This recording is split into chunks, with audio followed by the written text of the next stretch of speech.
This is the Defenders podcast on TV Podcast Industries, and we're talking about the finale of Echo, Season 1, Episode 5, Maya. It's a good thing you got here early. I didn't realize there'd be so many people. Oh, there always are. People come from all over for our Choctaw Nation Pow Wows. Is that right? Yes. Your necklace. It's American Sign Language. It says I love you. Oh, you sign? I try for my niece. Oh, I learned for my daughter. She's passed on now. Yes, I've lost someone who I love. It's the kind of pain you never quite get over. Yeah, thank you. Yeah, I keep it up now for my granddaughter. really. Yeah. Well, tell me about her.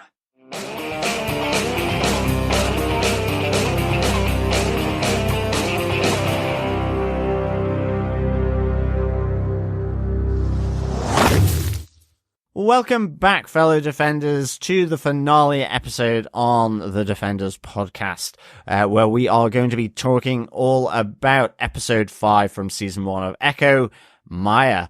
I am one of your hosts, John. I'm one of your other hosts, Derek.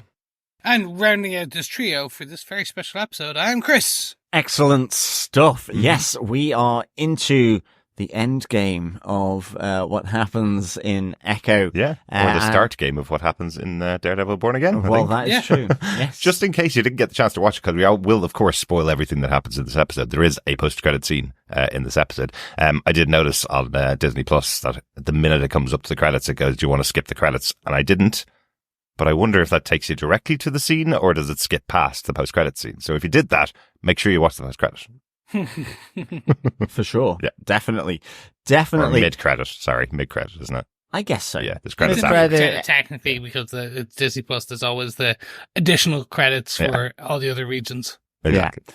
But yes, we are going to be getting into our spoiler-filled discussion of Episode 5 of Echo.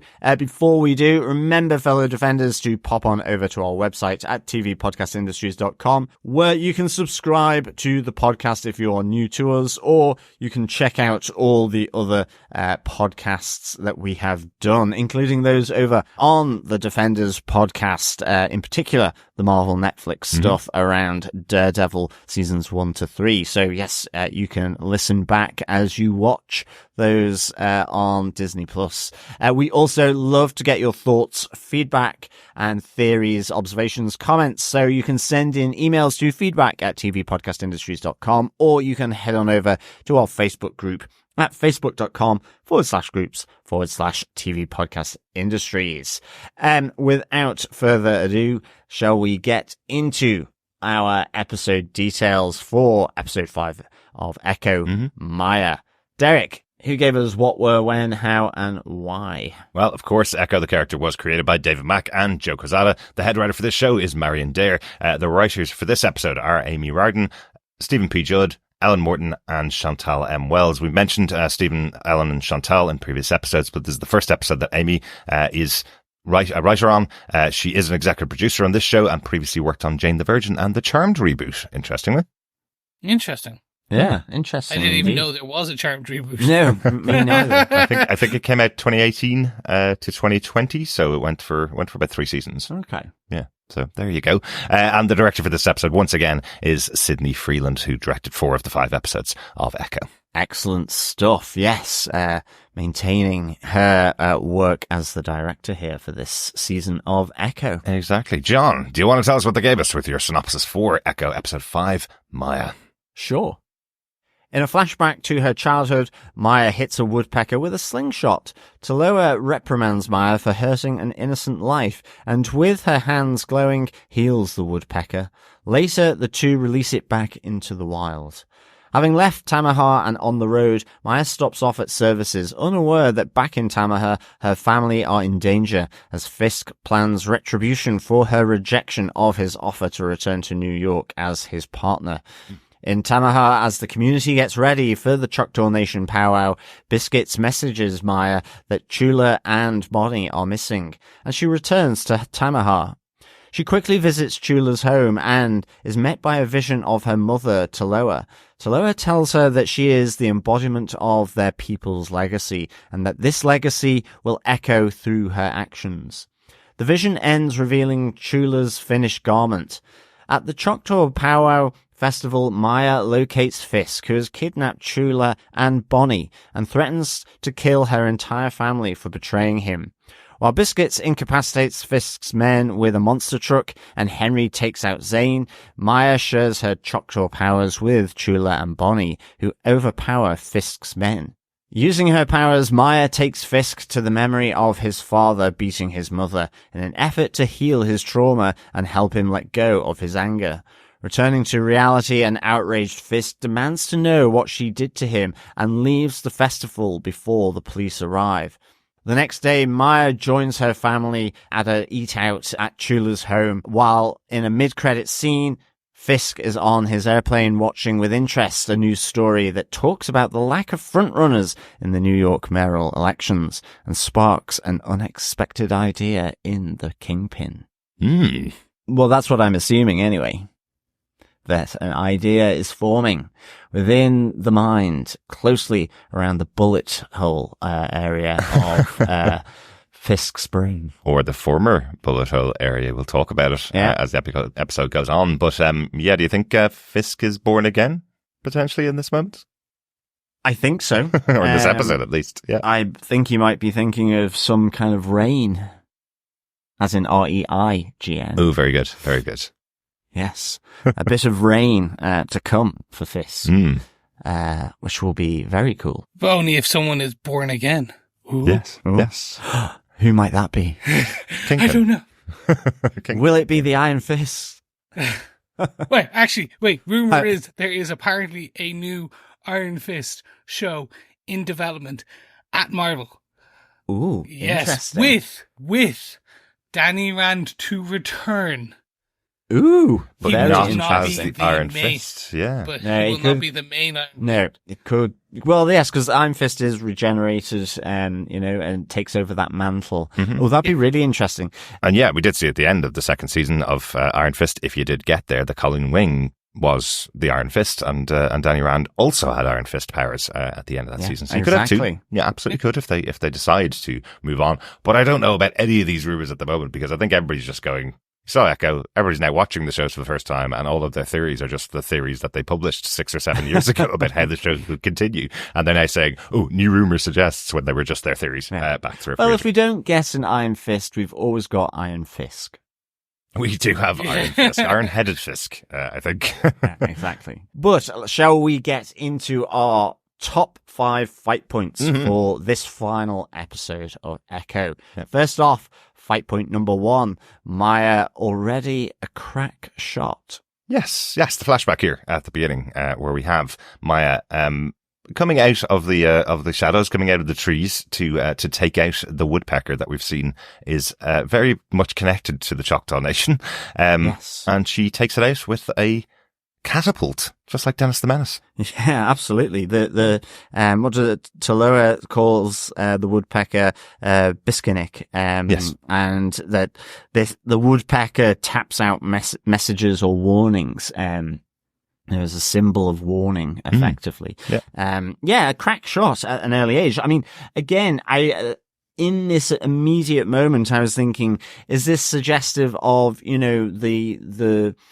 the child that pulls the wings off a butterfly, and hence, that's why her language is violence, as we talked about in the previous episode, or, ultimately we do learn, that she was just trying to be able to touch it. So she was trying to kind of scare it or something. Trying to see if she could hit it. Yeah, I guess. So it is definitely a childish thing. I remember this from being a kid. Went too far. Will we try and see if we can break that? Not thinking what would happen after you break the thing. Yeah, or if we break it. Yeah, exactly. No, exactly.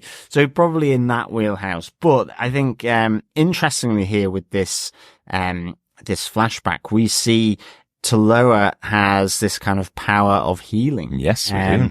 As she uses it on the sort of knocked out woodpecker. Mm-hmm. Which is interesting because they are giving Echo a new power set, a new ability. Yeah. It's basically right at the end. Every superhero film. Wait, here's a new power you might need in the future, which you're going to need in this. And it's interesting that it's told to us through the flashback, isn't it? Because you'd understand now that Maya had known this from when she was a child, that her mom was able to heal things, right? So, but this experience of having this connection to the ancestors over the course of these episodes, of this time that she's been at home at Tamaha, probably connects it much more to now understanding what that power was that she saw her mother use once when she was a child. So exactly, it's kind of it's that thing as a kid where something happens within the family and you don't think it's necessarily special or different until you get context to it whenever that comes to you. Exactly. And in this case, I mean, even we have heard that Maya's mum has been described as a healer. Yeah. And that has different connotations as well. Exactly. Whether it's a doctor or a shaman or something like that. So, but here we see that this is through the power coming through from the ancestors and the intrinsic link that Taloa has with that. I do like as well that you suddenly get that jolt as she's doing this, which takes Maya back to the car crash, and you get that great aspect with the heartbeats again as Maya hears her mother's heartbeat fade. And there's another heartbeat element in this episode, which I think is really, really good. Absolutely. So I think, which we'll come to a bit later, but, I kind of like that sort of jolt back to this moment. She's just seen her mum healing, and you see that in this crash, she's unable to do that to herself because she's been knocked unconscious. Well, absolutely. There was a moment in that I was wondering whether we'd see Taloa reach over and bring Maya back to life before she died. I thought that was the way they may have gone. But as we mentioned last episode, those are what you would expect to see in these flashbacks. You'd have that moment where our superhero gets created by a big moment in their past, that they may not remember, and it's being brought out here. But, last episode we mentioned that episode really, even though it was called Taloa, was actually about the moment of power that Chula had. This episode here, we're seeing Taloa's power coming out as a healer while Maya was young. Yeah, for me, the fact that they didn't go down that route, which was the very paint by numbers origin. Exactly. It's just like, literally, I was sitting there going, oh, okay, they didn't do it. Oh, maybe it's going to be this like right at the end of the fight, midway through the fight scene at the end or something where there's a big massive moment. It's going to flash back again, and it will turn out that her mother did it, or it will turn out that Maya had this power all along because she tried to heal her mum. Right. And type it. Like, I was 100% expecting that. So actually, hats off that they didn't. Yeah. I'm actually kind of proud. It was the easier route. It would have been the easier route. It was the more cliche route, and they didn't touch it. So I was like, okay, so where are they going with this? So her mum now has healing powers. Is that what's going to additionally move forward through and into Maya, and how are these going to be used in the future to save, like, essentially her people? To say, like, what is this culmination? What are they building towards with this power set, with these people, with the thing? So, it was interesting. Yeah, it's a great way to open the episode. So you have those questions as you go into the opening credits. Also want to give a huge shout out once again to the subtitles people here, specifically on those heartbeats, as we thought we would be seeing Taloa save Maya, and then it had two heartbeats go into one heartbeat alone, showing the death of Taloa there. I thought that was it's really good, adding extra context with subtitles, which they've done throughout the season, and I think it's on purpose that they're adding the context through subtitles. So you should be watching it that way. That's the optimal way to watch the show, I think. Will we go on to fight point number 2, because it is intrinsically connected to this opening scene, really? Yeah, Taloa the healer. And I mean, just to give some context here, Maya is on the road and we see Fisk bumping into Chula, and we have Biscuits sort of directing vendor vehicles and all that, realizing Chula has not turned up yet. And so we have Maya coming back to Tamaha. I like the fact that we do get a Roxxon garage in here. Yes, I always like I like it when, these random sort of, in a sense, Roxxon's never been a massive organization, but they've, if it's a service station or a gas station, they've always kind of chucked Roxxon on there, the evil corporation. Mm-hmm. I particularly remember during the Defenders era on Netflix that Roxxon was mentioned very often around that time. Definitely. So I kind of like that, but we have her coming back to Chula's house to try and save Chula at least. At this moment, I don't think she knows, or they don't think that Bonnie is missing. The text from Biscuits actually said Chula and Bonnie haven't turned up yet. Yes, that's true. A while ago, yeah. Absolutely. So, she goes in gun cocked into Chula's house, and then it sets up this really great scene with Maya having this visit from her mother, Taloa. Before we get to her mother, there's one thing I want to call out. Okay. Go on. She throws away the contact lens.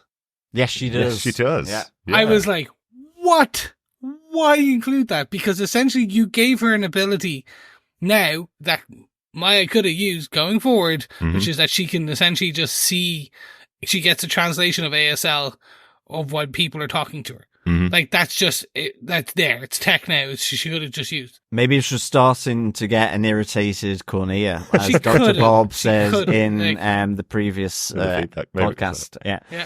It was either that or she didn't want to be tethered to having updates coming into her every week, Maybe she thought it was a tracking device from Kingpin, maybe? Yeah. She didn't have the docking station to charge it up again. So I would just run out of juice, I guess.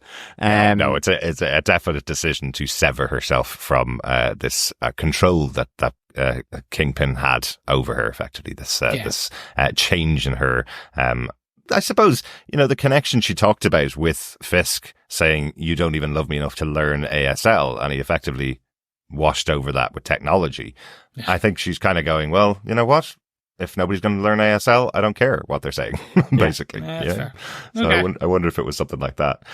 But I did expect to see Fisk on the other side of that door as Maya walked into the house with her gun. I did not expect to have this visitation from Taloa. I thought that was a really great choice, given that throughout the series, we actually see the ancestors connecting with Maya through these visions. They're not just her seeing bits of their past, she's hearing them call to her. So her mother is actually visiting her here, actually having a discussion with her and talking to her about her ancestors, which I thought was really appropriate for the show. Worked really well for this show. Absolutely. And even just having the kind of the different elements that these ancestors bring as well that will help her.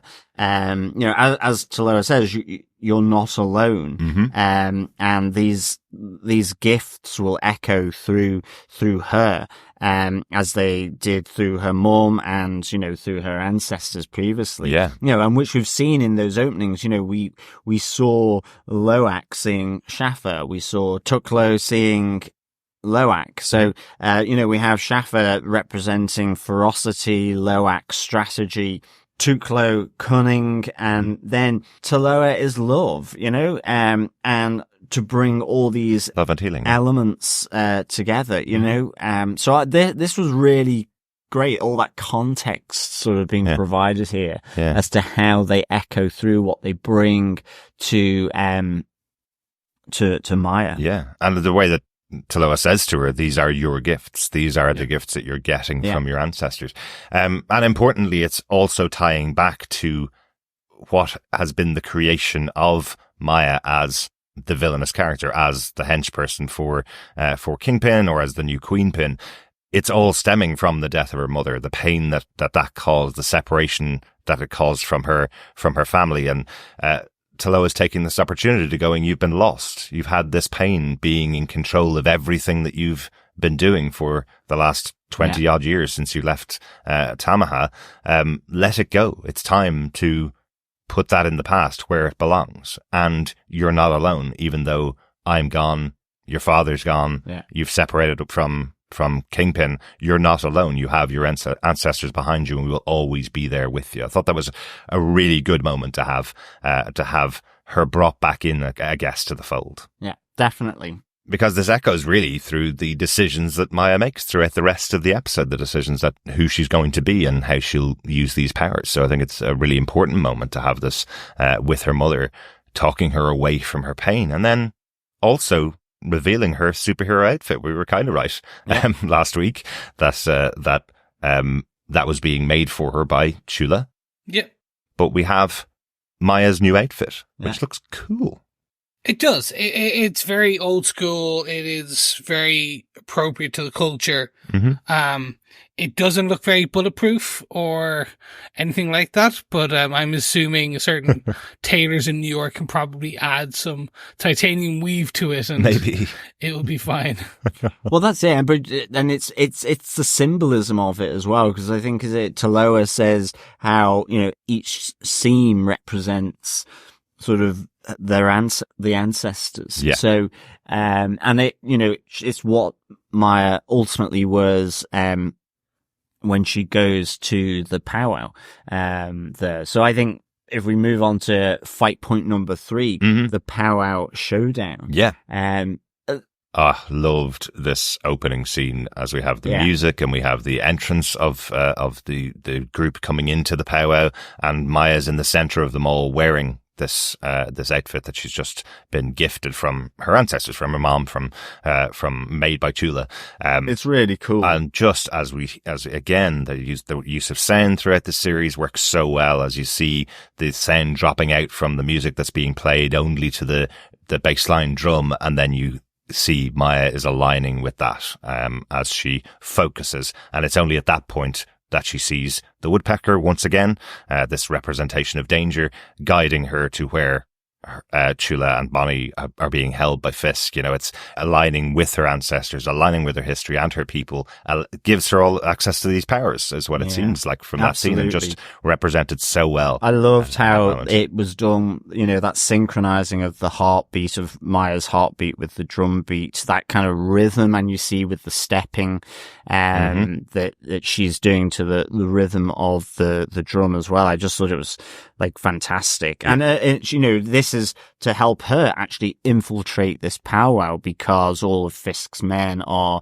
on the lookout for her. And this is where Fisk has decided that, the battleground is going to be here Zane in terms of this retribution. Yeah, we've got Zane here, sort of basically ignoring Biscuits around vendor car parking. And, there's a couple of vans filled with heavies and their guns.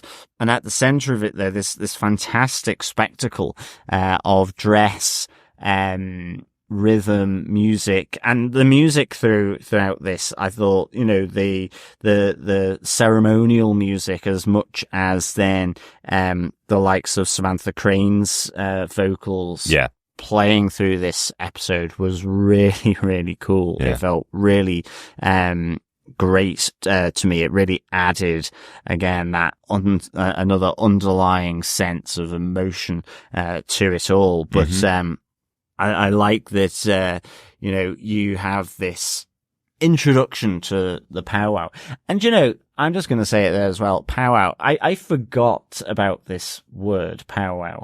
It's one of the few words maybe from Native American language that has been adopted and permeated into sort of at least the English language, because I always remember my dad kind of saying, well, we're going to have a family powwow. It's just really weird, and I'd kind of forgotten that, and it's such a great word anyway. Actually, it feels and sounds as to what it is. It's really good. I really like it. Yeah, it's the community get together effectively, where everybody can come and join and experience the culture as well. It feels togetherness in the words, Exactly. It's really good. And one of the things I did really like about it was the way they brought in Zane in his camper van.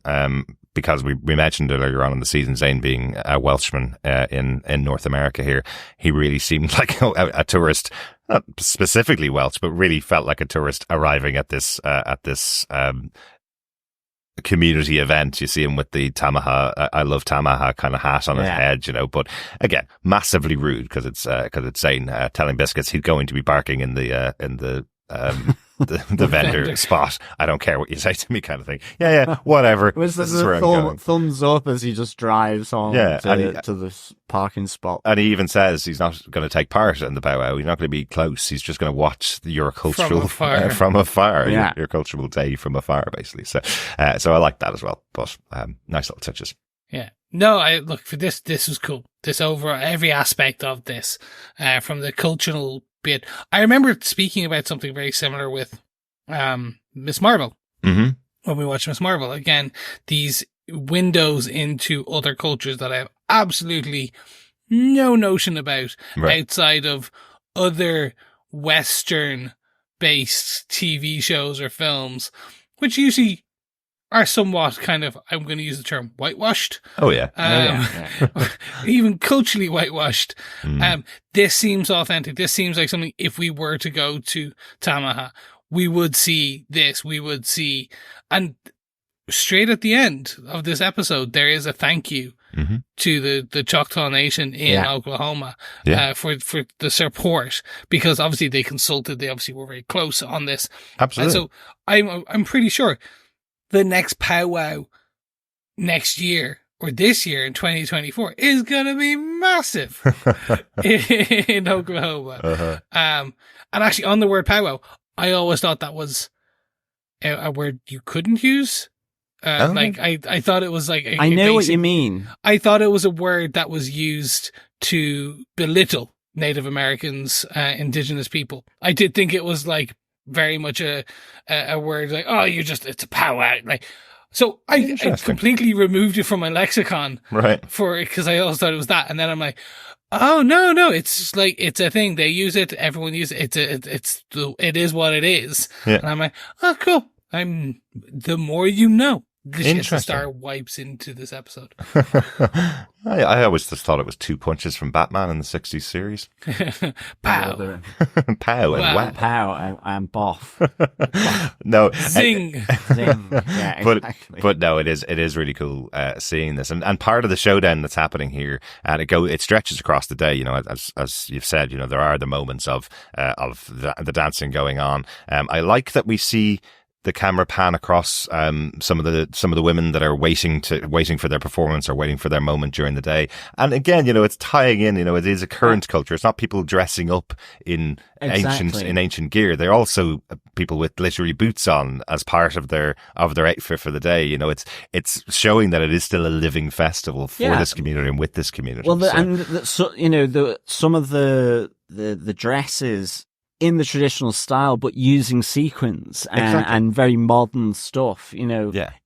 And I love the pan, the aerial pan down, and you see the different kind of movements happening, because I think there were two guys very much with the feather headdresses, just doing the spinning and so on. Really, really good. Very good. I love the rhythm and the rhythmic nature of this. It was really kind of cool, and sort of that's the circular element with that ceremonial drum in the middle, just doing that beat, and the ceremonial sort of music and chants happening. Yeah, absolutely. Also love the hype man DJ. It feels like he's probably the MC of this particular event. I wonder if they got the actual guy that does it from Oklahoma. Yeah, maybe. Yeah. I wonder if that's who they got, because it seemed really comfortable just shouting out and calling out when big moments were happening.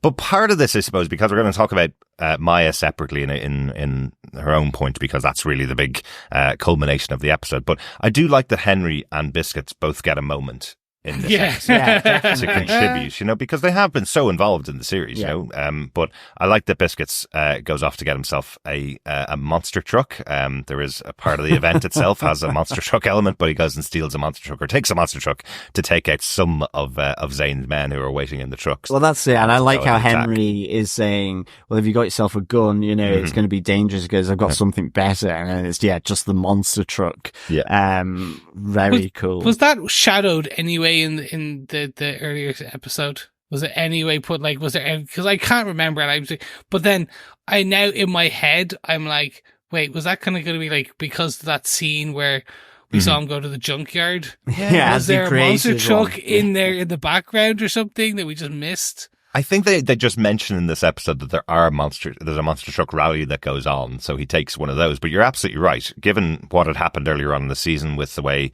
Maya broke out of the bowling alley by building herself her own weapon from scratch, and the way we had Scully build the leg for Maya, like an A-Team type moment, you'd also probably have Biscuits building his own car from scratch if he had time. But here he just goes, okay, well, I could have used the junkyard, but I have about 10 minutes. So I'm just going to take the keys from the monster truck and drive it over the top of Zane's men.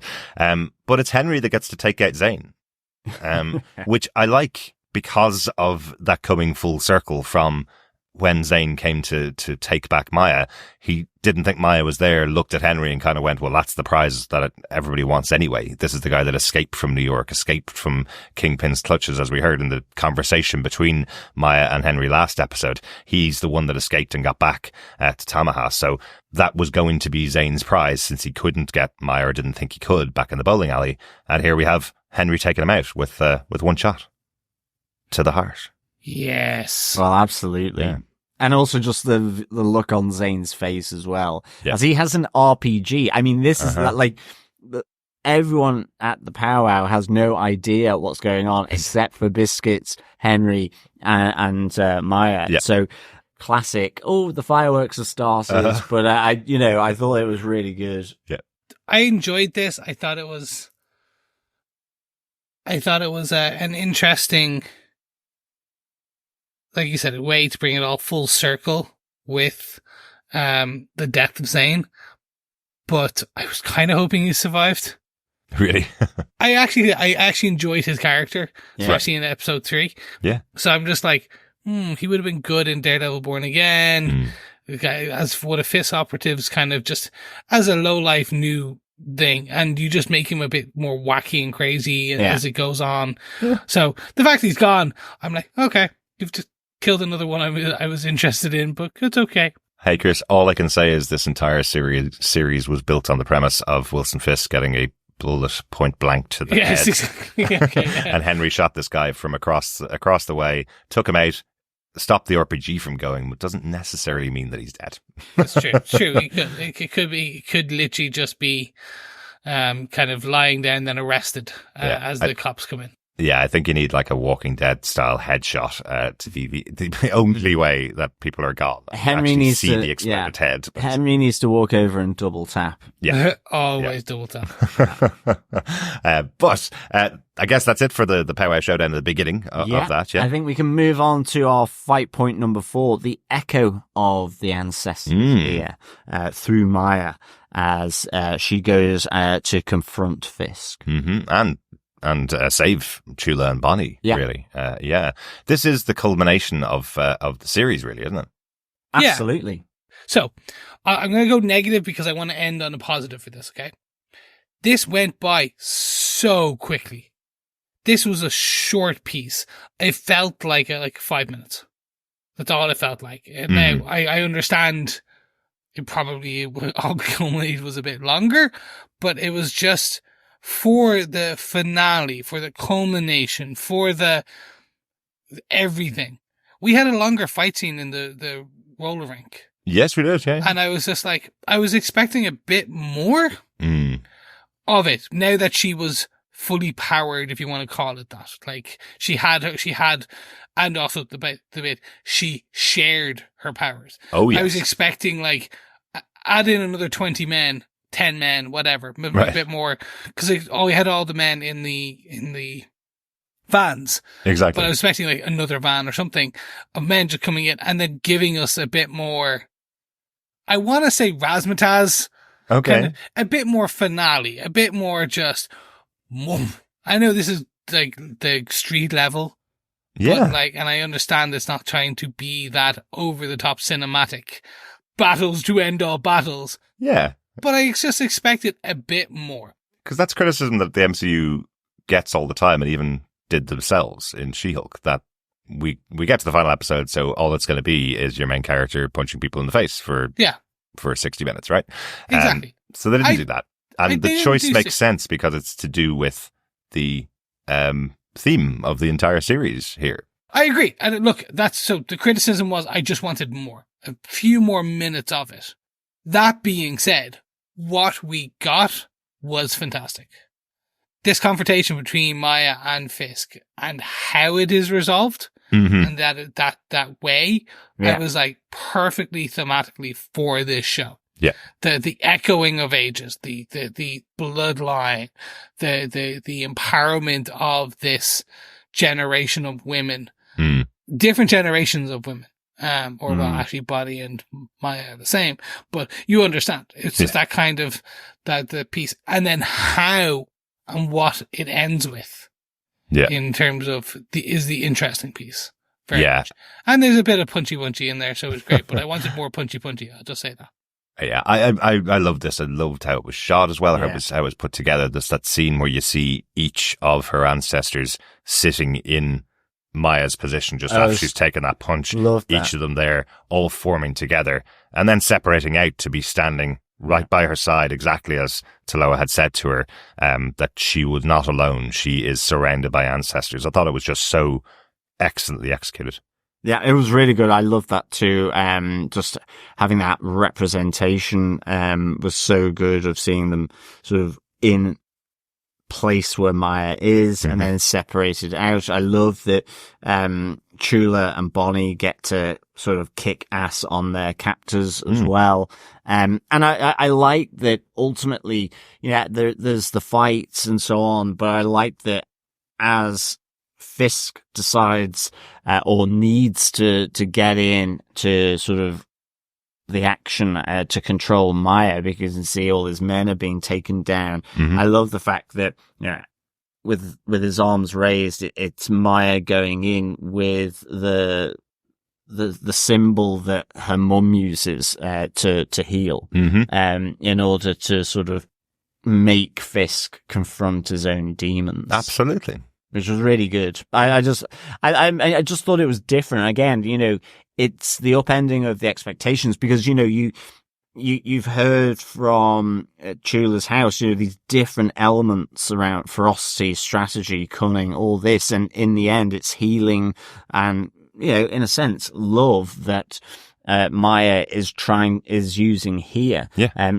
She's used the ferocity, the strategy and the cunning in terms of to get to this moment, to infiltrate into the powwow, to get to the barn, all this. And I like that, all these gifts are being used in this moment. Yeah, and calling back to that initial moment at the beginning of the episode where her mother tells her we don't harm living things, and part of the power that she has is this power of love and healing. So to use it that way was really cool. To see Fisk coming at her with his full force and her able to stop him using that healing that healing way just worked so well for the themes for me. I do have a theory as well, as she passes the power to Chula and to Bonnie, because Chula, we heard, is one of the ancestors that this power has passed through, right? So she already has it. She's tapping into it there with the help of Maya. But we didn't see that with Bonnie. Bonnie's a cousin. She's not direct bloodline back to Chafa, as we heard Maya is.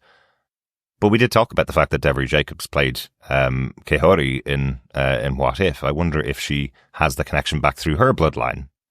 Oh, maybe. Separately to Kehori. Yeah, possibly. It's a possibility, isn't it? Oh, that could be one way of doing it. I took it in that, because it was basically Bonnie's mother is Maya's mother's sister. Yeah. There's still a connection to that bloodline. It's still all the way. So it's just the women on it. But again, I'm just trying to give them an out to write a Kehori series with Bonnie starring in it. Or it just turns out Kehori's daughter went on to marry someone in the Choctaw Nation, and that's how you bleed them together. Maybe it's that. Yeah, because it's as well, Kehori is much later, around the Spanish sort of invasion of the Americas. So she's 1800s, and she's in a different nation of the Native Americans. Yeah, I think going into Maya trying to sort of connect Fisk back to his pain and trauma. I guess there's a little bit more background around that. You have the wall that you saw in Daredevil season 1 with, and hearing the sounds of his mother being beaten by his father and that trauma. So, a bit like you were saying, Chris, that, not having that context, a little bit more leaking in, not entirely, 7 or 8 episodes of a season, but it's just referencing those touch points to Fisk's, I guess, origin story in a sense. Exactly. Rabbit in a Snowstorm. Yeah, which is kind of quite good. As the wall was called, Rabbit in a Snowstorm, where he's watching that white wall with the flecks on it while his mum and dad are having that fight outside, which did lead to Fisk murdering his father. So she takes him all the way back to that moment in time to do what her mother did for her, try and heal the pain, try and heal this pivotal moment in his life, not having to be the only thing that has power over Fisk, right? So she's kind of taken away that connection, or trying to take away that connection in the moment here. Yeah, no, absolutely. Again, it's the other, string to the guitar, I guess, of Maya. I think the other interesting thing here, before that power of the ancestors flowing through Maya, is Fisk does admit to killing her father here as well. And you have, from Maya, following the vision of her mum saying, I'm their legacy and a part of them. I'm not your legacy. Exactly. So it's like really, she's kind of made that choice here. And I kind of really like the idea that in the same way of what echoes through Maya's life, she is effect through this healing trying to see what has echoed through Fisk's life to make him who he is as well. Exactly, so it's a really good use of this kind of motif, really. Yeah, it's massive as well. And, we talked about the offer last week from Fisk to say, come back to New York, you become the queen pin. She turned him down, and now it's, I'm going to murder all of your family. I can see how close you are with the family. You've shown me that. You've told me that. Now I know how much pain I'm going to cause you when I murder them all. It's the brutality of Fisk. We've seen that right back to, as we talked about, the rabbit in the headlights, the murdering of his father. We've seen his brutality when he switches to full, brutal, killing nature. And that's what's happened with Maya. She has made that choice. She's said to him, I'm not going to do what you want me to do. And that's not something you say to Wilson Fisk. And his choice is violence. Yeah. And what does she heal? This is the question. I was like, what did she do to him? What does she take or heal or take away? Because I can guess, but it's not specifically called out. I think, the reaction from Fisk is, what did you do to me? Yeah, exactly. But what's happening here is, as I say, exactly what Taloa did for Maya. The death of her mother is the connection that Maya has to her past and has led her into the position that she's in, the pain that she felt, the separation from her family, all of those things that led Maya to lead the life that she did, working for Kingpin, thinking it's okay to harm other living things. All of that came from the pain she had from losing Taloa. Taloa used that power, healed Maya, separated her from that. It is something that happened, absolutely, but it can't define the rest of your life, is basically the point from what happened with Taloa. And now Maya's doing the same. She's paying it forward. She's passing that on to Fisk. Yes, a massively painful moment in your life. Your father was beating your mother. You killed him. You took that power and killed him. But that shouldn't be the defining point for your entire life. So she's taken away, or at least helped to heal that wound that has defined Fisk's life for its entirety. And the only connection that's similar to this is in the comic books. This is how Fisk becomes mayor. This is the storyline of Devil's Reign, where, in the comics anyway, the children of Kilgrave, which was one of the characters who could bend people's mind, the children of Kilgrave were used by Daredevil to take away Wilson Fisk's knowledge of his past violent crimes, making him think that he is a good person and making him run for mayor of New York. So there is a comic book connection to the fact that Maya's gone in there, messed with his past, and effectively maybe cured him and healed him of that past history. Yeah, I'd be interesting to see, because I want to know, because that kill, that brutality is what made Fisk Fisk. And Yeah, it's interesting to see that we know he isn't born again, the Daredevil. So is it a different Fisk now? You know what I mean?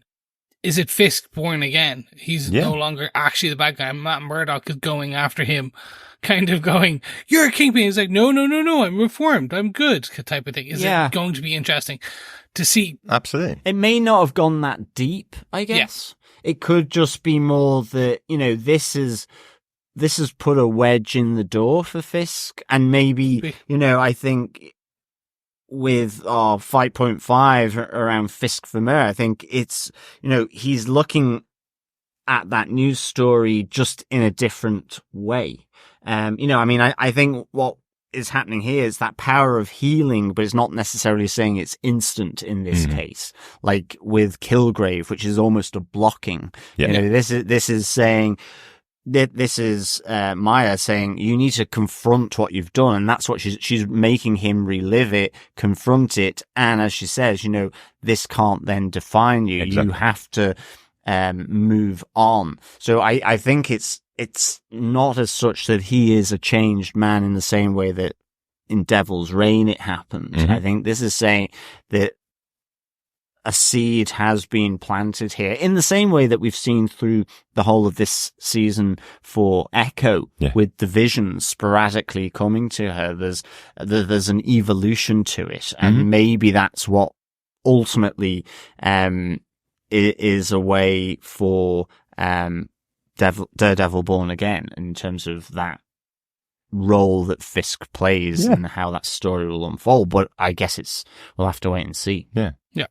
Like, I absolutely love Vincent D'Onofrio in the role of Wilson Fisk, but, we've seen it for 3 seasons, and now for Echo and for Hawkeye, we've seen him. He's the bad guy. Go beat him up. Go kill him. He's the leader. So a change to his character might be quite interesting to explore. He's a fantastic actor, very versatile. So having a change in his character for the next time we see him, and the impact that has on everybody that just assumes he's the bad guy, right? We saw a little bit of that in Daredevil season 3, but he was pretending in that season. But the idea that he may have changed, and this encounter with Echo has had that massive impact on his life, I think would be really interesting. Yeah, and it's that classic thing that we've seen in the comics, like with Lex Luthor in DC World, what happens if he becomes president, and Norman Osborn as well, where they get into positions of democratically elected power and what that happens. Dare I say it, we're seeing it with Trump, so it might be along that analogy that they play it, and who knows, he might actually be in there. I hope Maya would heal whatever pain is causing that before he gets into a position of power again. Well, I didn't want to take it down that line. But it is a really interesting concept to take it this way. And again, it turns comic book origin stories on its head in a way, I think. I think this is a really, really important message in its own way. There's lots of people, pretty much everybody has something in their past that could have defined them and set them up in a way for the rest of their life. You can say I was born into poverty. That has had an impact on me, and that can make you make choices to go down a path of criminality, or to go down a path of making sure that your whole family are taken care of in the future by whatever path you choose to go down. But that can't be the only thing that defines you for your entire life. And a lot of people who have really bad moments in their life choose that to define them. And what we're saying here, this is what happens in comic books all the time. They go, well, this character was created in 1963 when this moment happened to them. And then for the next 70 years, they act as exactly the same character over and over again. And what's happening here with Maya is going, it doesn't have to be that way. Yeah. She's calling out, and the show is calling out, you can overcome trauma. You can overcome your past. Get a bit of help. Get a family around you, get people to take care of you, get people to work it through with you, and you may be able to overcome that. Here it's a magical power that she's severed that link for Fisk, or at least started to sever that link to that one defining moment that has led him into this massive life of violence. But I think it's a really interesting exploration of that in a really short moment, really interesting idea. It sparks, at least in me, thoughts for the discussion about the impact of Echo as a show. Yeah, and we see with her own pain that Maya is further down that healing journey in the way that then, she goes to Chula's house to connect back with her family. Yeah, absolutely. That she's not seen in 20 years. Pretty much, yeah. They do set it up to make it look like she is leaving. Like and I was like, I was like, oh, okay. So they're just going to have her as this kind of wandering, and then she stops off. And I'm like, oh, okay, so she's staying. Yeah. Yeah. Yeah. Like the other big question that it sparked in me this moment and the ending of this episode is there anything else for Maya, the character, to do in the Marvel Cinematic Universe? Because what has effectively led to these powers and what we've learned from Chula and everything that we have here is that she is now the protector of the Choctaw Nation. Yeah. She's the protector of her people. So unless they do, I don't know, Home Alone 2, the Choctaw Nation go on a trip to New York, and then she's the protector of them from Fisk's men who attack them when they're in New York.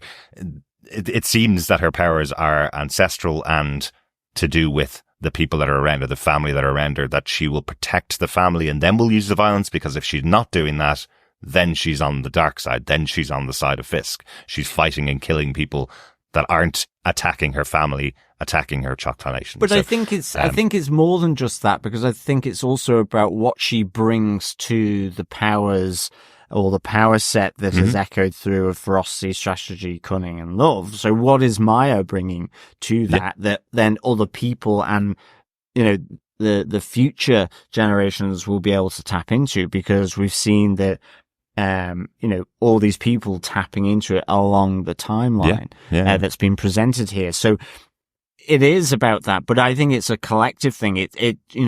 This is about other people then being able to draw upon it. Yeah. And so it doesn't mean to say that she now has to reside in Tamaha, I don't think, which I think is the important thing. And in fairness, like you say, it does look like she's leaving.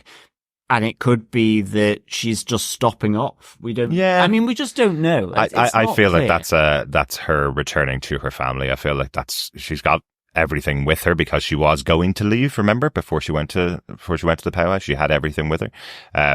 But I think that's her reconnecting with her family. Yeah, exactly. That's her not saying I'm leaving tomorrow. That's her saying I'm coming back and staying here because now I feel part of the community. Yeah, I feel part of the generations. I feel part of this family. Yeah. I think the important thing is they left it open-ended. Yes, exactly. They did not fully set and say, that's the end of Echo. Echo will not return in the Marvel Cinematic Universe. Yes, because they didn't say one way or the other, because to be fair, usually when they have a definitive plan, let's call it definitive loosely, they do put the bumper at the end. Echo will return. Hawkeye will return. Blah, blah, blah will return. Miss Marvel will return. Like that, they will say those words on a black screen with white text. That's usually what they do. Yeah. They didn't on this, but they also left it somewhat they didn't say like she's no longer has her powers. They haven't done anything like that. So in the new Avengers film, we probably will see Maya there, probably as a background character fighting in the big battle at the end. Maybe. Potentially. That's one thing. Or the next street level build up when they have Iron Fist and Daredevil and blah blah Hawkeye and everyone's back. They could potentially bring her back. Yeah. When they need to, they have that character available to them. Yeah. I found it interesting that they didn't directly say. Because I'm like, interesting. So you don't have a definitive plan with this character. So like this seems more now to me like Werewolf by Night and Man-Thing, which is they now have these reserved characters from these special presentations from the premiere, kind of that they can dip into and pull when they really want to. And if it's big enough, it's such a draw, they may expand upon it. But they didn't. And I think this is, again, just going to be a wait and see. Yeah, it was a massive risk for Disney Plus to do a TVMA show, right? That's the big risk here. Way before Daredevil's coming out, they haven't done one since the Netflix shows, and those were ported over after most fans had watched them on Netflix, right? So they can't test the waters unless they do a TVMA show, and all of their movies have been general audience PG movies. So bringing in the character of Echo or committing to bringing her into the wider Marvel universe when most of their audience wouldn't have been able to see who the character was before, that's a big commitment for them to do. So I'm glad to hear it seems the ratings have been really good. Overall, the viewership has been really good, at least, if not specifically the usual kind of ratings that Marvel get for everything. It's pretty pretty average in there. It's pretty standard in there from the kind of ratings that Marvel get for anything they put out there. But the viewership has been reasonably high, and there are conversations about bringing the character back in future, but they couldn't have committed to it because they were testing something brand new here with the violence level for Disney Plus. So, but speaking of bringing back existing characters, let's move briefly to our 5.5, which we've kind of already kind of discussed to some degree, but that is Fisk for mayor. Yeah. Because, the likelihood that here, sort of drawing off the Devil's Reign arc and leading into Daredevil Born again. Yeah, absolutely. This is a massive storyline in the comic books at the time. One of those really surprising ones because front covers of comic books had Fisk for mayor written on them, showing that Wilson Fisk became mayor of New York. Quite a big comic book arc. So interesting to see it coming in at the end of the episode in this post-credit scene. And again, it's interesting that it's almost inspired by Echo. So there will be this lasting impact from this show leading into Daredevil Born Again. And it's, again, as I mentioned earlier on, it is similar to the arc in season 3 of Daredevil, where everybody thought that maybe Wilson Fisk had turned over a new leaf and become a good guy, right? Yeah. So it's all connected in that way to this story going forward. Yeah, and I'm really interested to see where they go with this, because for me, they are building what I can only assume is going to be the Marvel Netflix kind of mini universe, in that it's that more mature aspects. It's these showcases. It's these ones that are for your adults and are going to be just more kind of bit more violent, bit more mature themes.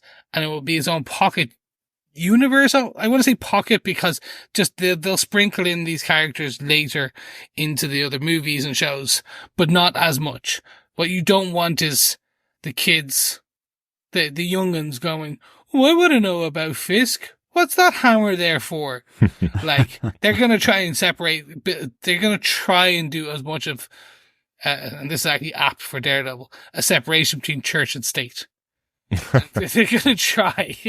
Maybe. It gives them options, I suppose. That's the big point, Their shows can't aim at everybody over 35 to watch them. They have to have a wide audience for most of the major productions that they do. But it's great that they have these kind of side projects that can aim at a smaller audience. Great stuff. I only have one note from the episode. Just interesting that we saw Bonnie at the end of the episode with her hair braided like Tuklo as a Choctaw warrior as well. I thought that was quite interesting that you see her with her changed hairstyle. It's the one big shame, though, for me about the season of Echo, the one big drawback, not having Deborah Jacobs on screen more. Bonnie's supposed to be a massively important character to Maya, and I felt that she wasn't on screen enough to show the importance. Chula certainly was. You could absolutely see that connecting moment, but you felt like there was only, that one scene in the roller rink, and then the conversation afterwards with Bonnie saying, "I'll take care of you, I promise." And then she feels like she's been out of the season. I just wonder if it was something to do with the filming on the last season of Reservation Dogs that meant that Deborah Jacobs couldn't commit to being in the role more. Maybe. But it felt like she just wasn't present in the season enough to make it as important at the end. But I do wonder, because she got the power from Maya and she has her braided hair at the end, has she now seen the visions of the ancestors, and will the two of them fight side by side in the future? Possibly. At some point, Maybe even if my theory of Kihori coming into live action is incorrect, maybe that's a possibility in the future that two of them will fight side by side. Yeah, absolutely. The only note I've got is possibly the spark between Chula and Scully is back there after the sewing machine scene in the pawn shop. I kind of like that little moment. I think these two characters have been really sort of well used, and just the gravitas that they bring, as well as, some elements of the lightheartedness, certainly from Scully. So I like that there was a promise by Chula that she would see Scully soon. Well, at least come back and visit him occasionally. Yeah, like that. I like that.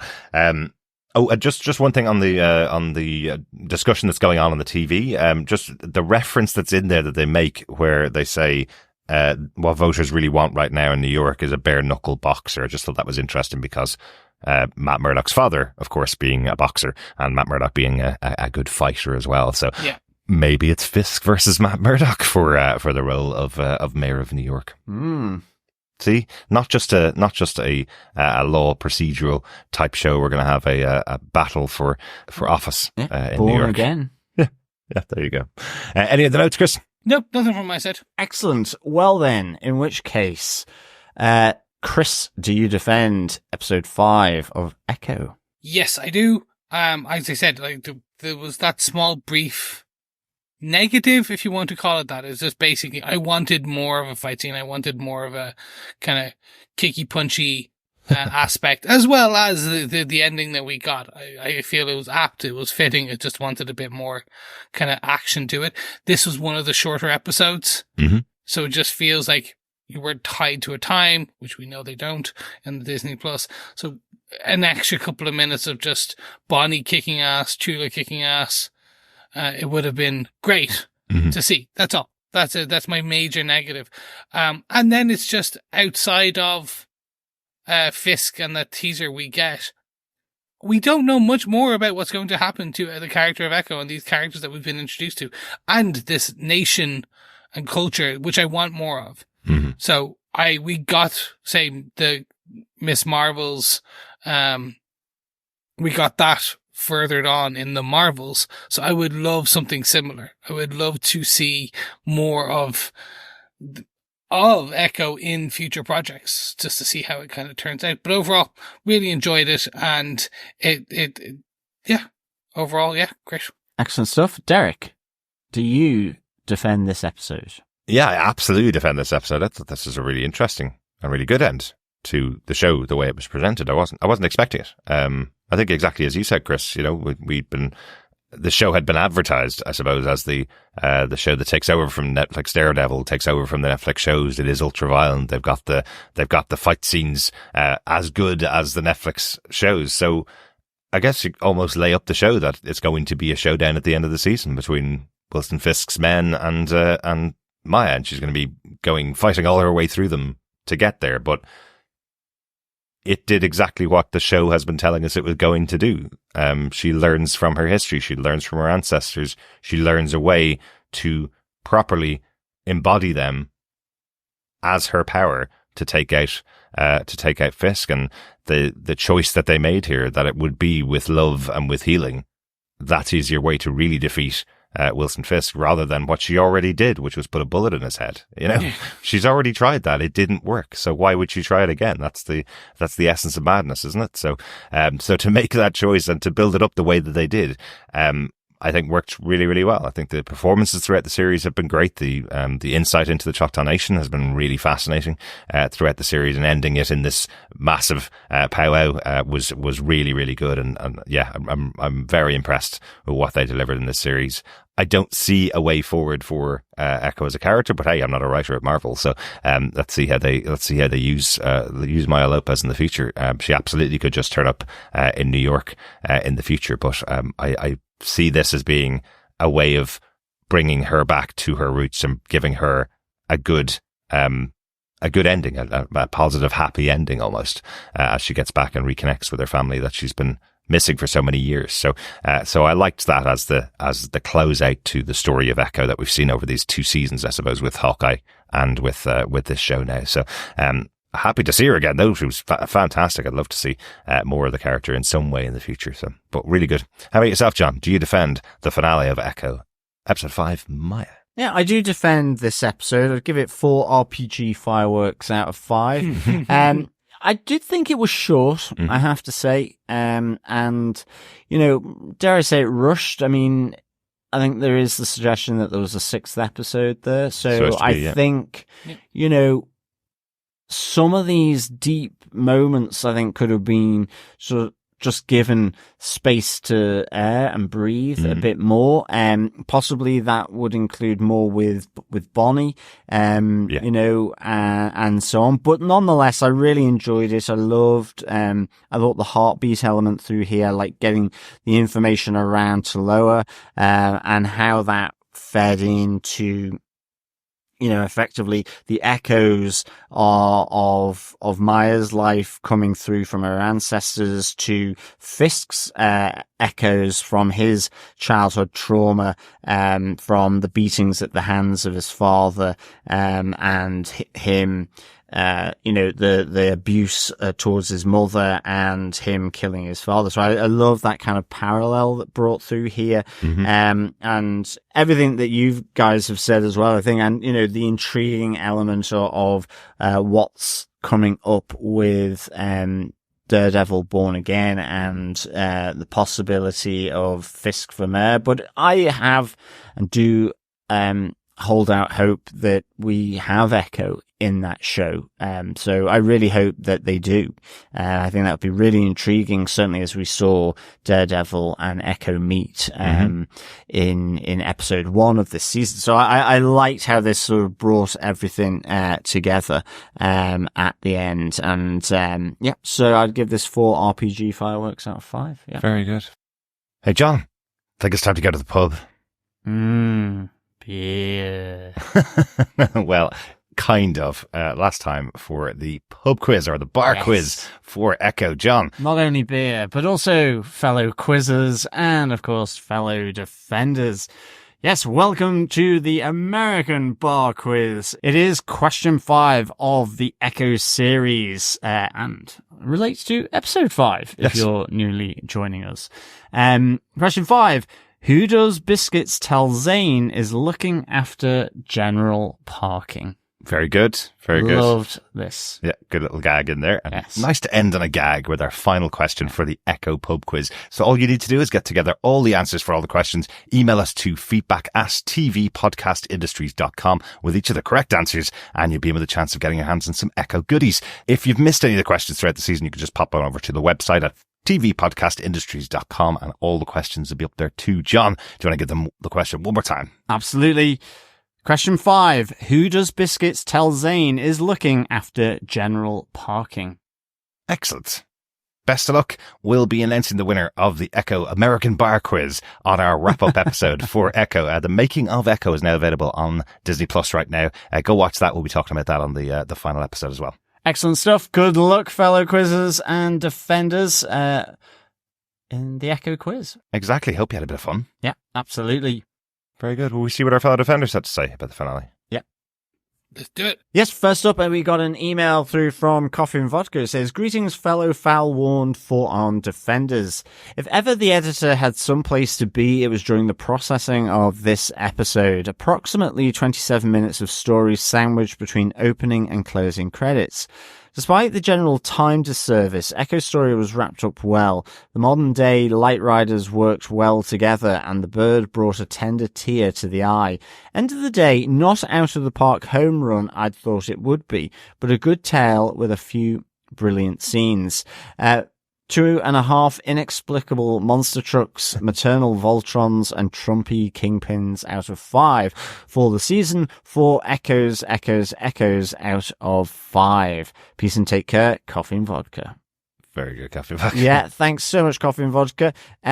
It's I think it's certainly short. And I think, it could have been really good just being at that hour mark, possibly. It would just be building, layering up, I think, what we saw in this episode. But sounds repetitious.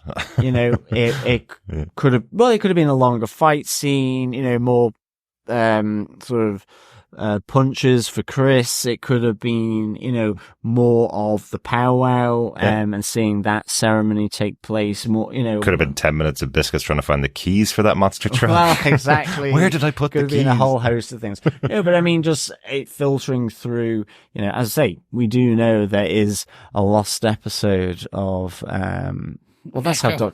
Echo. That's how Doctor Who always puts it. Except the lost episode of such and such. Oh, we found it. It wasn't produced. They was originally commissioned for 6, and they made 5. So it's not that there's a lost episode.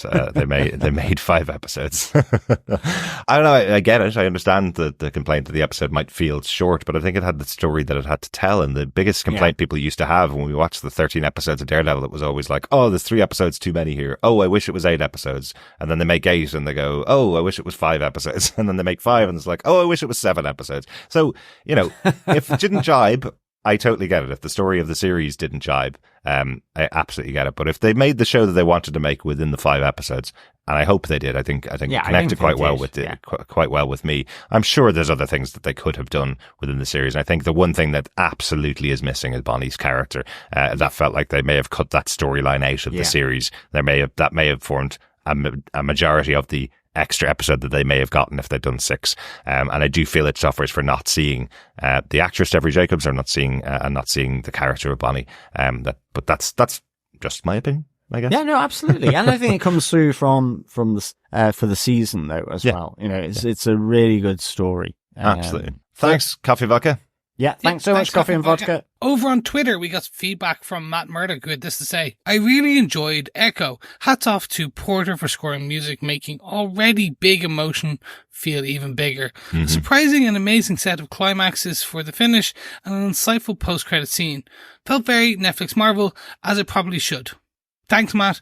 Yeah, I think we kind of talked about the music, like even in the last episode, how it kind of really just set the tone in a lot of the show, and it was well chosen for each episode. Mm-hmm. In particular, last episode where he did have Down in the River, which we saw how that was delivered. So yeah, no, overall agree that the music is really well done.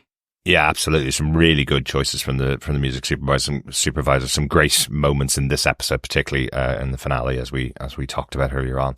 Thanks so much, Matt, for your feedback. Yeah, thanks, Matt. Over on Threads. Yeah, we got some feedback on Threads. It's moving. It's Johnny Million says, we finished this a few days ago. What a delightful series. I'm all for Marvel shining spotlights on more diverse perspectives. Love it. That's why it's called Marvel Spotlight. Exactly. That was the term I couldn't think of. I was saying showcase and everything. It's spotlight. Yeah. Marvel Spotlight. Yeah, makes sense. No, I totally agree with Johnny. It's a really good show. Really enjoyed having something completely different for the MCU. This is what we've said before. You can't put out the same content every time you do a movie or a TV show. It should at least target a specific audience with an idea and tell a good story for that audience. So, and I think they did a good job with that. Yeah, excellent stuff. Thanks, Johnny Million. Over on Facebook, Dan Lee says, like most of the Marvel stuff for the last few years, this felt a bit of a mess to me. I missed the days of being excited to see that title card and hear that iconic music.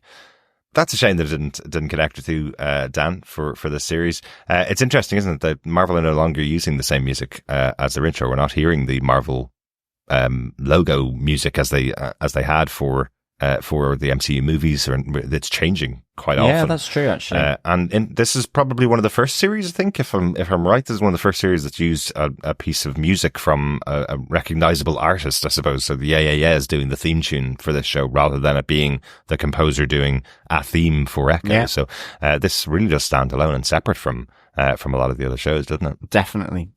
But let's see if the Marvel music playing before Madam Web next month gets you interested, Dan. I suspect not. I suspect that's it won't. so going to be online within about 5 weeks less. Yeah. They're going to release that. Will it though? Or will it just disappear? At least we're going to actually get to see it, unlike what HBO has been doing with their DC content. That is true. Yeah. That is true. Thanks so much, Dan, for the feedback. Also on Facebook, we had Jeff Childs, who says, wow, I really enjoyed that. Here are my random thoughts about the series.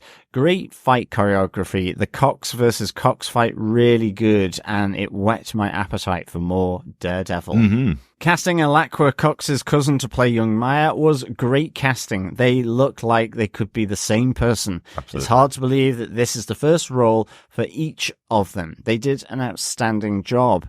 Kingpin may be the best villain in the MCU. Mm-hmm. I have to admit that I got misty during the last episode when Maya encountered her mother, then later stood with her ancestors. Mm-hmm. I loved it. While I loved the series, 5 episodes felt rushed. Another episode or 2 would have helped with that. I enjoyed seeing Maya's hero journey from villain to hero. It sort of reminds me of Black Widow going from Soviet agent to Avenger. Now that she has her superhero suit, I hope we see more of her in the MCU. Yes, Derek, so do I. I hope she's in. Derek is ready to sort of retire her off to Tamaha, whereas I'm totally with you there, Jeff, that I hope we see her sort of in Daredevil Born again. Let's just face it. Just a little Sante back to New York City. Yeah, all I'm saying is, and all it would take is, a Ravager appearing outside Tamaha, causing some kind of problems for the Choctaw Nation. And that brings Echo back into the universe. That's all it is. It's just the fact they leave it with her being the protector of the nation. So there are absolutely ways to do it. As I say, Echo 2, Lost in New York, is coming soon.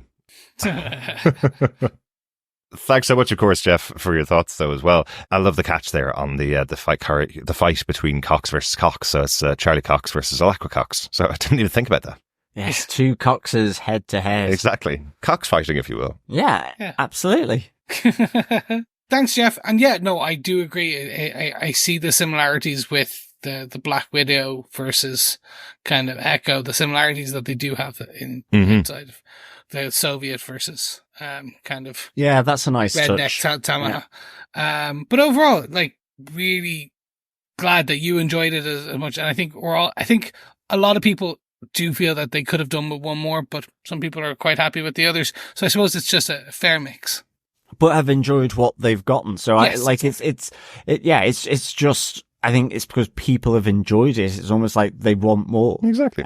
So, it's the same when the Marvel Netflix shows came to an end. It was like all of a sudden after time, it's like, oh yeah, I want a bit more of that. Yeah, absolutely. So, great stuff. Thanks, Jeff. We also have some feedback in from Felipe Florencio. Philippe says, I really enjoyed the series. I found the portrayal of Native Americans respectful, even though I'm not from that community. Maya and her family in Tamaha were highlights for me. However, the series felt rushed, especially because it seems they combined Chula's and Taloa's episodes. It would have been nice if they had had more room to breathe and to be with these characters. Maya's relationship with Bonnie also seemed underdeveloped. In the end, the inclusion of Kingpin, Daredevil, and the series' darker tone, along with the exciting casting and crew news, make me optimistic for Daredevil Born again. Good stuff, Felipe. Yeah, I think they are really valid points around Chula and Taloa's episode, and indeed, as you say, about Bonnie. I think that was something we'd sort of picked out as well.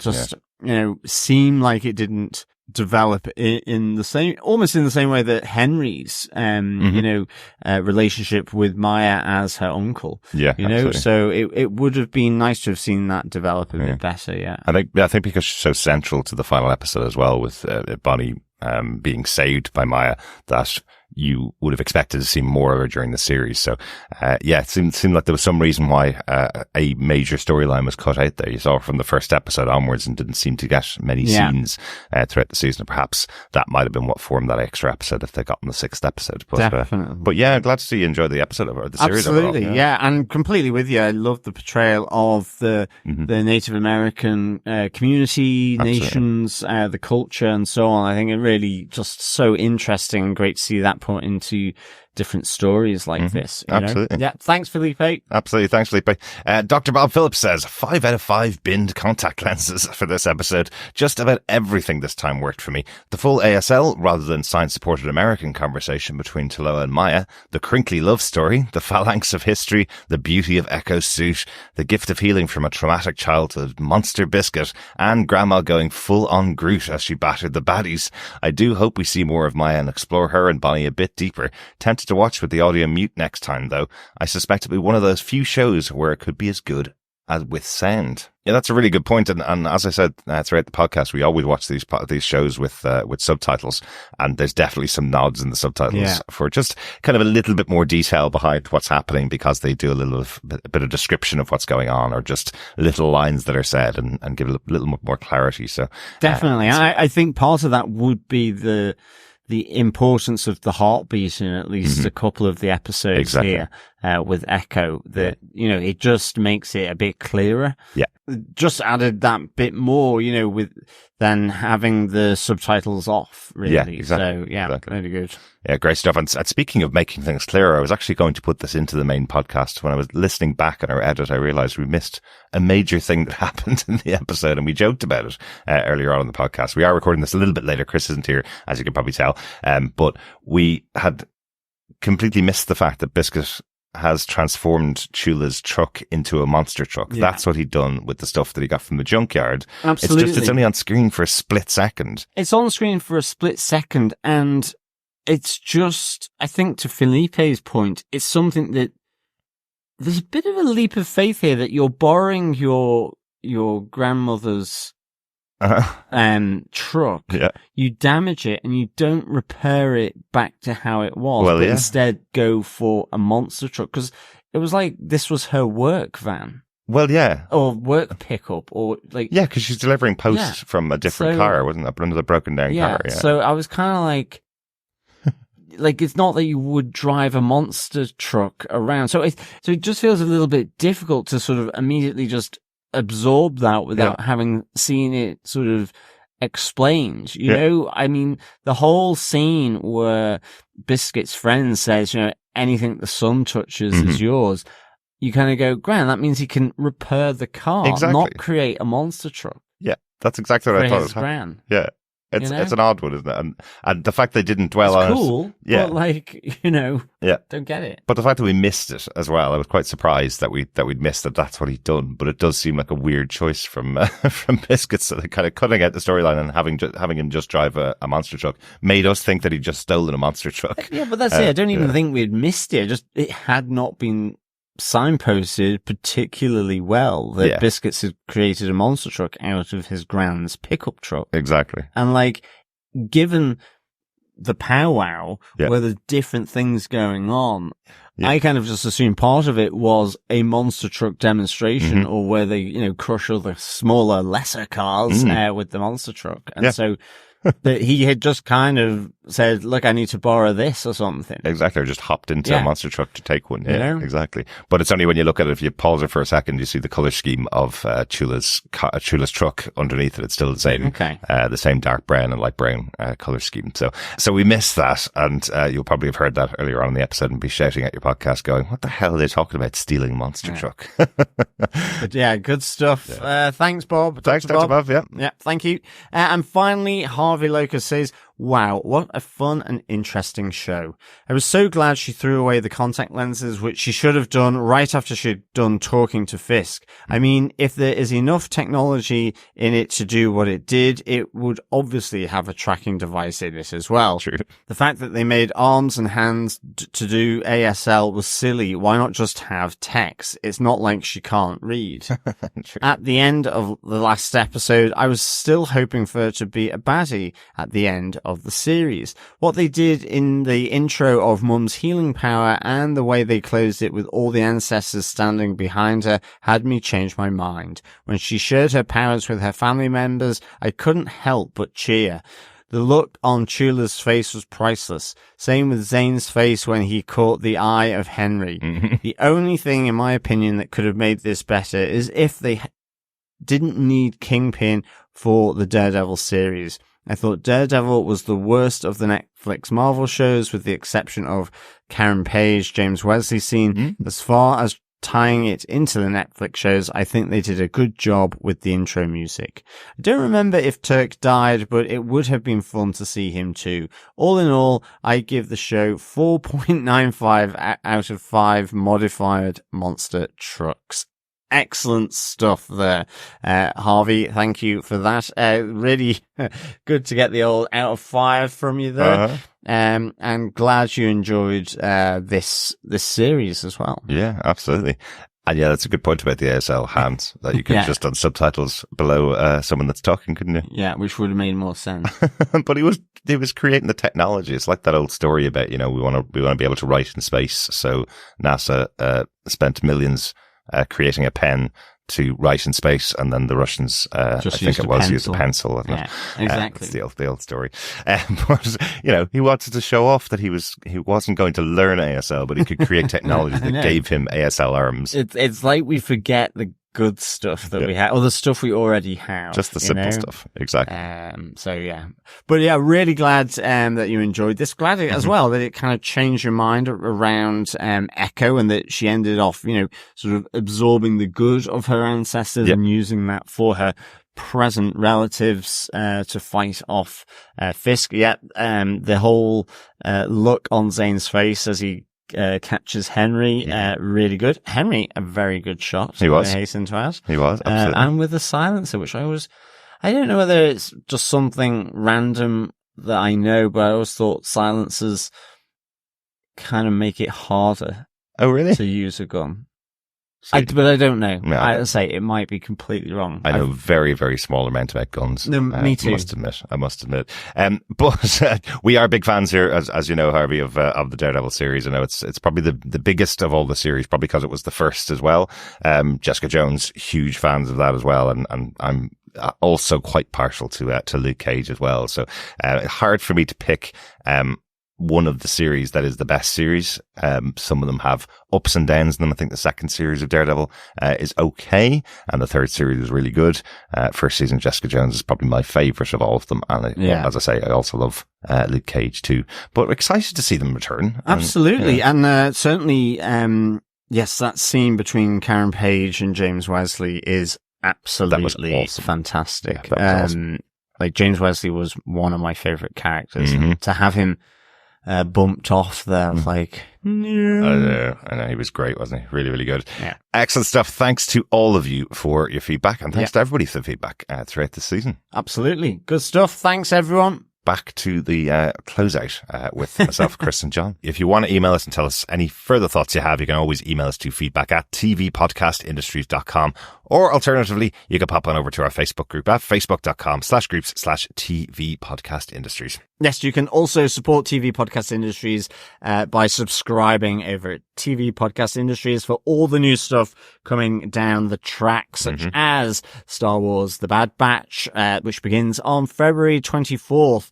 There is also our coverage of the epic 10-episode series of Shogun, the adapted TV show from James Clavell's book of the same name. It's the new one, not the 80s one. Yes, it's the new one. Brand new epic show coming out on from FX, which will be on Disney Plus weekly from February 28th. Indeed. And of course, the dulcet tones of Chris and Derek will be there for the remaining episodes of the season 2 of Invincible. That's right. As well. Yeah, that comes in March. Yes. So please subscribe to the podcast, and of course share the podcast with people that you know, because sharing the podcast is of course sharing the love. First stuff, thanks so much for joining us. We'll be back with you again really soon. Yes, thank you so much, and we'll speak to you in a couple of weeks. Bye. Yes, thanks so much, fellow defenders, for echoing with us through this series of Echo.